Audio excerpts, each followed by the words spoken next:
To be an invention, the invention should manifest in a product or a process. That product or process should be new, it should involve an inventive step, and it should be capable of industrial application.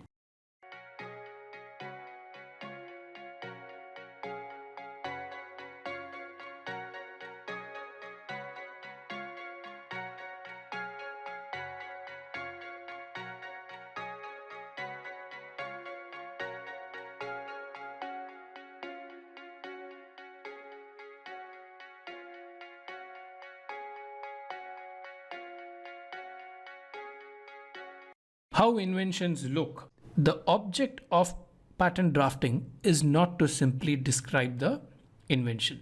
There is a physical embodiment, and the physical embodiment is what you are able to see and perceive of an invention. Invention is textualized when you draft a patent. Why is this important? This is important because in drafting, you are representing the invention in a textual form. So the physical embodiment now gets converted into words and figures. Now, to give you an overview of how this looks, telephone, and here is the claim of the telephone.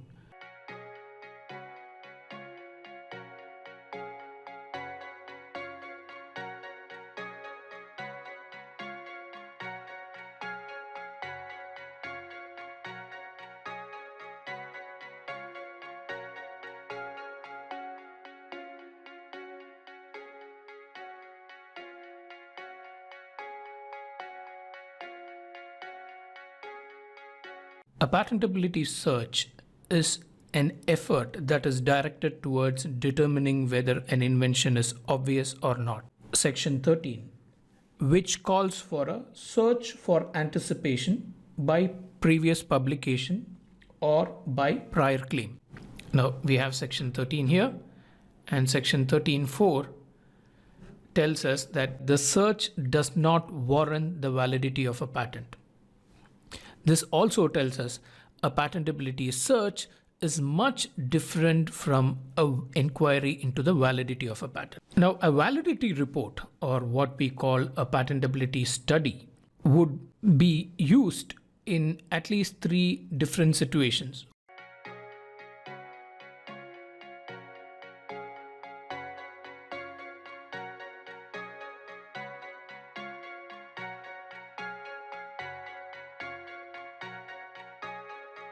Inventions should be ideally pitched as concepts. When we say pitch, we refer to the way in which an invention is presented to the patent office. How will you identify the inventive concept? Now, there are ways to do this. One is the problem solution approach. So the problem solution statement is what will be your first step to elevate the invention to the level of a concept. So you ask, what problem did the invention solve? So envisage the invention as a solution to a problem, and the problem solution approach will be to craft the first statement of the invention as a solution to a particular problem. The problem of dash was solved by the invention dash. What problem did the paperclip solve? Now the paperclip solved the problem of managing papers without damaging them. Whereas if a pin or a stapler would have damaged the paper, so it solved the problem of managing paper. Now let's look at how a statement looks like. The problem of dash is solved by dash. The problem of writing on rough surfaces was solved by a spheroidal marking point. Writing on rough surfaces was the problem that the ball pen addressed. So this is the way in which a problem solution statement would capture the essence of the invention.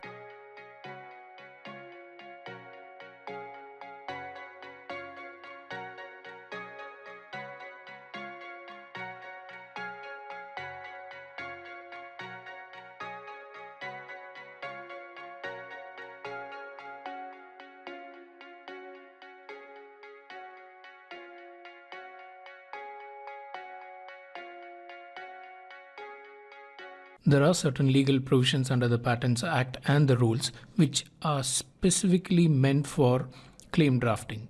They tell us what the claims are for, what the function of the claim is, and how the claims should be drafted in special situation.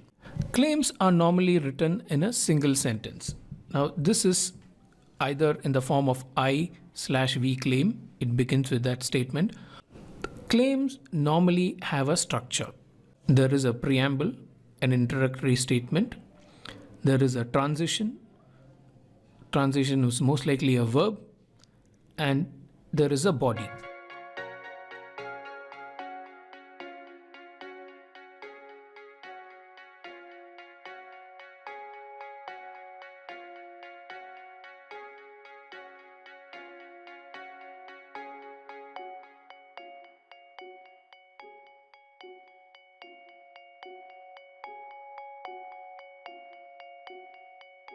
When we refer to specification drafting, in this context, we are referring to the other parts of the specification that remains now that we have drafted the claims. The statutory requirements. What constitutes a specification? We had seen that the patent specification comprises of two broad things, and that's how we have structured this course.